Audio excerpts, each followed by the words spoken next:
प्रवक्ता जफर इस्लाम को आप देख रहे हैं, हमारे साथ जुड़ गए हैं। एआईएमआईएम के प्रवक्ता डॉक्टर पवन राव अंबेडकर हमारे साथ जुड़े हुए हैं, इस चर्चा में शामिल हो रहे हैं। हिंदू महासभा के अध्यक्ष स्वामी चक्रपाणी महाराज और मुस्लिम धर्मगुरु मौलाना अली कादरी भी हमारे साथ मौजूद हैं। आप सबका बहुत स्वागत है एबीपी न्यूज पर हमारे साथ जुड़ने के लिए। लेकिन शुरुआत सबसे पहले मैं जफर इस्लाम आपसे कर लेती हूँ, क्योंकि ज्ञानवापी, हालांकि वो मामला अभी कोर्ट में है, कोर्ट को तय करना है कि वहां पार्टी और हमारी सरकार ने बराबर एक ही नारा दिया है कि हम सबको साथ लेके चलना चाहते हैं। हम कोई ऐसा काम नहीं करते जिसमें सबका आप सबको साथ लेकर चलने की बात करते हैं, लेकिन ये बात, ये नारा आपका सबको समझ में भी तो आना चाहिए ना। ठीक है, मैं आपके पास फिर से आती हूँ और मेहमानों का रुख कर लेते हैं। मौलाना अली कादरी मदनी, कल जिस तरीके से मौलाना मदनी को हमने देखा वो काफी भावुक दिखाई दे रहे थे अपनी चिंताओं को रखते हुए, लेकिन उनके जो शब्द थे, उनका जो लहजा था वो सामान्य था, वो थोड़ा नर्म था। आज फिर ये सख्ती क्यों? मतलब एक तरीके से जो जिस भाषा का, जिस अंदाज का वो इस्तेमाल कर रहे थे, वो तो ऐसा लग रहा था जैसे धमकाया जा रहा हो।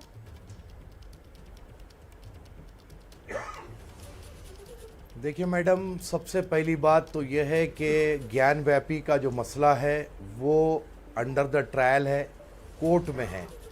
उसके ऊपर टिप्पणी ना मुझे करना चाहिए, ना मुस्लिम समुदाय को करना चाहिए, ना तो हिंदू समुदाय को करना चाहिए। ठीक है। चाहे वो धर्मगुरु हो, चाहे वो सियासी नेता हो, किसी को भी इस पर कोई किस्म की टिप्पणी करने का हक ही नहीं है, क्योंकि ये फैसला कोर्ट सुनाने वाला है।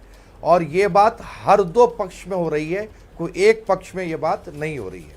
रहा सवाल मौलाना महमूद मदनी का, तो मैंने कल भी ये बात कही थी कि बहुत सारी जगहों से ये बात की कोशिश की जा रही है कि मुसलमानों के जज्बात को भड़काया जाए, और हिंदुओं की जानिब से भी ये कोशिश की जा रही है कि उनके भी जज्बात को भड़काया जाए।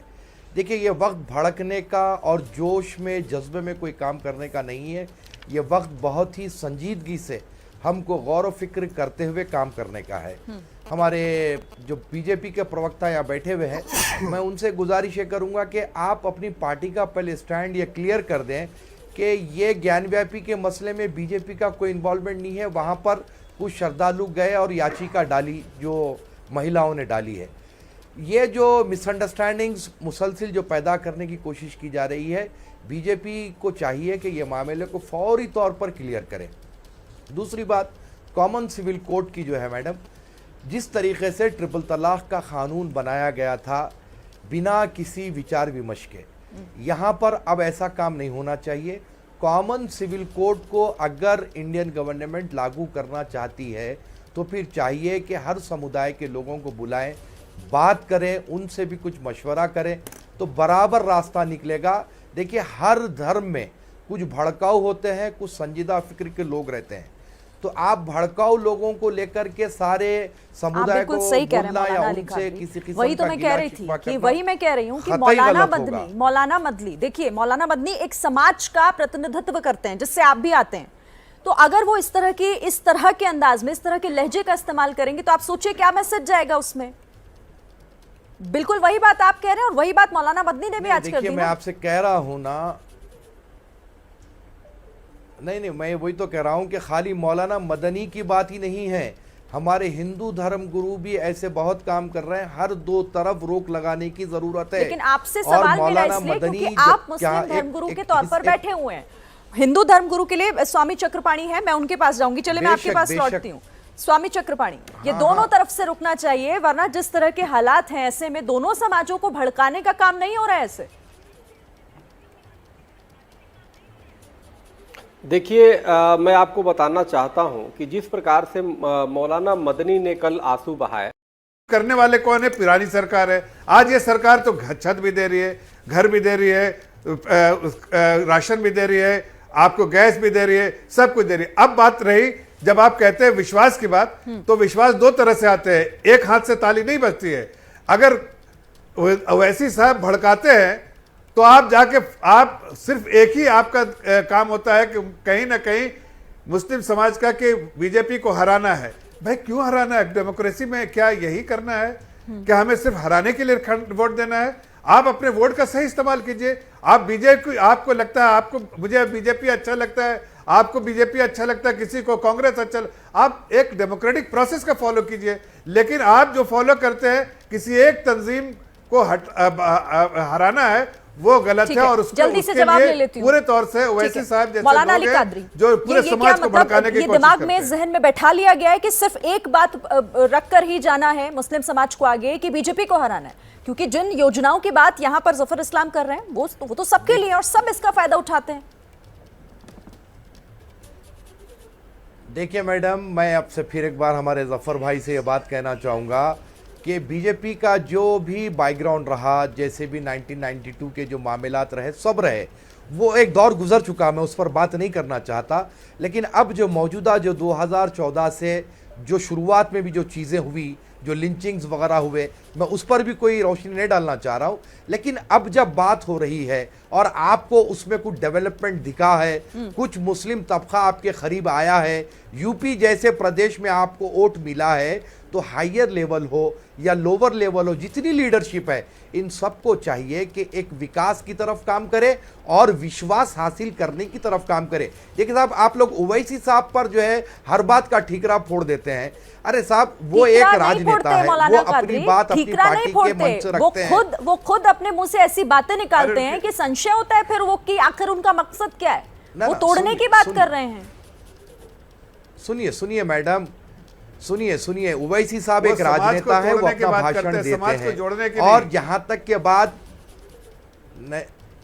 ना सुन लीजिए ना सर, अगर वो 1 मिनट के लिए मैं आपकी बात को मान लूं, अगर वो भड़काऊ बात भी करते हैं तो जो है, जो लोग समझना है समझते हैं, जो इग्नोर करना है इग्नोर भी करते हैं। लेकिन हुकूमत जो है, जो काम करती है, वो सारे देश के लिए करना है, किसी एक जो है समुदाय के लिए या किसी एक जो है मजहब के लिए नहीं करना है। कोई भी योजना मौलाना कादरी, आप भी जानते हैं, मुझे बताने की जरूरत नहीं। सरकार की जितनी योजनाएं हैं वो हर किसी के लिए है, किसी एक समुदाय के लिए नहीं। ठीक है, स्वामी चक्रपाणी, जो बात यहां पर मौलाना कादरी कर रहे थे कि मामला कोर्ट में है, तो दोनों तरफ से बयानबाजी और अपने जो भी दावे हैं उन पर थोड़ा सा तो यहां संयम बरतना होगा दोनों तरफ से। देखिए मौलाना साहब की आज थोड़ी बात संवैधानिक हमें लग रही, पहली बात थोड़ा सा सही बोल रहे हैं, लेकिन थोड़ी सी गड़बड़ भी बोल रहे हैं। उसका कैसे मैं बताना चाहता हूं कि अभी उन्होंने कहा कि बाबा मिल गए, स्वामी जी कह रहे हैं या पूरा देश कह रहा है जो हिंदू समाज है, तो भाई बाबा मिल गए कहना कौन सा अपराध है? और वो अगर जो बाबा मिल गए तभी तो माननीय कोर्ट ने इस बात को माना कि बाबा मिल गए। कादरी कुछ उसमें ऐड करना चाह रहे हैं? देखिए मैडम, अभी हमारे स्वामी चक्रपाणी जी ने कहा कि वहाँ पर बाबा दिख गए। देखिए सर, स्वामी जी, आपका ये मानना है कि बाबा दिख गए, वो आपके अपनी आस्था है, हम उस पर कुछ नहीं बोलेंगे। लेकिन जिस तरीके से हम सारे देश को ये संदेश दे रहे हैं कि मामला कोर्ट में है, उस पर कोई टिप्पणी ना करें, और जहाँ वजू खाने पर है, अगर वजू खाना है बोले तो फिर आपको उस पर गुस्सा आ जाता, तो सर आप ये भी ना कहें कि वहाँ पर बाबा दिख गए, क्योंकि कोर्ट ने उस जगह को प्रोटेक्ट कर दिया और ये टोटली जांच का विषय है। एएसआई जांच करेगी, कौन करेगी, क्या करेगी, ये कोर्ट डिसाइड करेगा, या ये सुनवाई होना चाहिए नहीं होना चाहिए, कल ये मुस्लिम पक्ष अपनी बात रखने के बाद कोर्ट डिसाइड करेगा। तो हर दो समुदाय के लोगों को ये चाहिए कि थोड़ा संयम बरते। और अभी मैं हमारे जफर साहब है, शायद हमारे बीजेपी के प्रवक्ता जो है, उनसे ये कहना चाहूँगा सर कि बीजेपी सबका साथ, सबका विश्वास, सबका विकास की बात कर रही है, आज से नहीं 2014 से कर रही है। इससे पहले भी मैं चैनल्स के जरिए बात बोला हूँ कि मुसलमानों का विश्वास हासिल करने में बीजेपी हुकूमत अपने विफल रही, उनको कामयाबी नहीं मिली। तो उसकी वजह क्या है? देखिए, मुसलमान किसी पार्टी के खिलाफ नहीं है सर, एक बात जहन में रखिए। इसमें यूपी में आपको बहुत बड़ी मिसाल मिलेगी कि 8% मुसलमानों ने बीजेपी को वोट दिया। तो ये सारे झगड़े को ख़त्म करिए और जो बेतुका बयानात जो मुसलमानों के बारे में कुछ बीजेपी के लीडर्स देते हैं, उस पर रोक लगाई जाए तो कोई अजब नहीं है सर। मुसलमानों, देखिए, मुसलमान की कोई भी पार्टी हो, वो तो प्रधानमंत्री बन नहीं सकता, ये बात तो डिसाइड है। बनना तो कांग्रेस से है, बीजेपी से या कोई फ्रंट से है। अरे हमको कोई भी प्रधानमंत्री बने, मोदी जी प्रधानमंत्री है 2034 तक रहे, हमें कोई आपत्ति नहीं है। आप बड़ी बात आप लोग जफर इस्लाम से इसका जवाब ले लेते हैं, फिर स्वामी चक्रपाणी के पास विकास भी करें। जफर इस्लाम, ये बहुत बड़ी बात है, सबका साथ सबका विकास, ये नारा यहां धराशायी हो जाता है अगर ये वाकई सच है कि आप भरोसा नहीं जीत पा रहे मुस्लिम समाज का, जिनकी बात आप करते हैं। देखिए दो तीन अहम बातें कहूंगा, और इस वक्त देखिए बीच में मैं